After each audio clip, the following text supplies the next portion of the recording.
Welcome back, Fragrance Fiend here today with L'Homme à la Rose by Mason Francis Kurkdjian. It is an eau de parfum fragrance released in 2020. In Australian currency that will cost $225 for 35ml or $369 for 70ml. It's a bit of an all-rounder known as a floral, woody, musky citrus scent. It really does cover quite a few grounds. So the note breakdown consists of grapefruit, clary sage, Centifolia rose, damask rose, amberwood, patchouli, saddlewood, cedarwood, and vetiver. Brilliant atomizer, what you expect for the price tag. The cap obviously goes on very comfortably, very stable, not magnetic, but it does the job.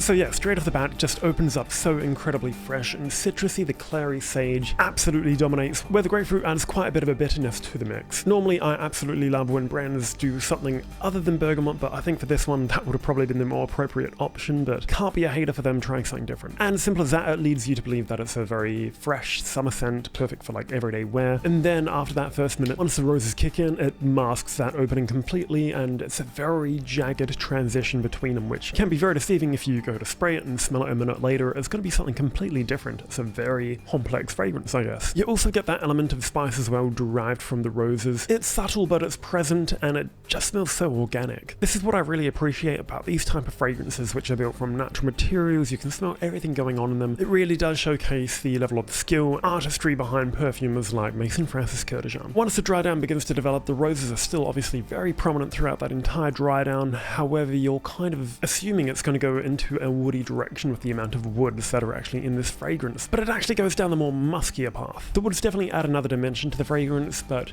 obviously a very small concentration has to be used, otherwise that would completely override the rosier elements, which is what the fragrance is built around. So obviously you would have to dilute those woods, because you can't really build a fragrance in such a way for it to have a really woody base, while also having that super fresh opening and very rosy heart. I feel like this one is definitely a little more appropriate for people in their 30s plus. Not that you can't wear it any younger, I just don't think it's one of those fragrances that is necessarily marketed or within the demographic of anyone younger than that, even though I am. It does have a level of sophistication, but it's also quite romantic as well. It does bounce between the two quite evenly, and I wouldn't necessarily say it's too flirtatious for the workplace, because as I mentioned, by the time you leave the house and you get to it, it'll be a very light rosy but heavy musky scent by the time it develops. Regardless, it definitely has that unmistakable MFK DNA. I do think it's an absolutely brilliant fragrance, and it's a shame things like Baccarat kind of overshadow the rest of his lineup when there's so much more out there. I haven't even got to any of my favourites yet, like Amorous Homme, Masculine Pluriel, Aquamidi Cologne Forte. I did actually record a review of a Pomme, but I stopped filming halfway through because I got kind of bored of the scent, and that was the first impression. Did not appeal to me. So I shut the camera off and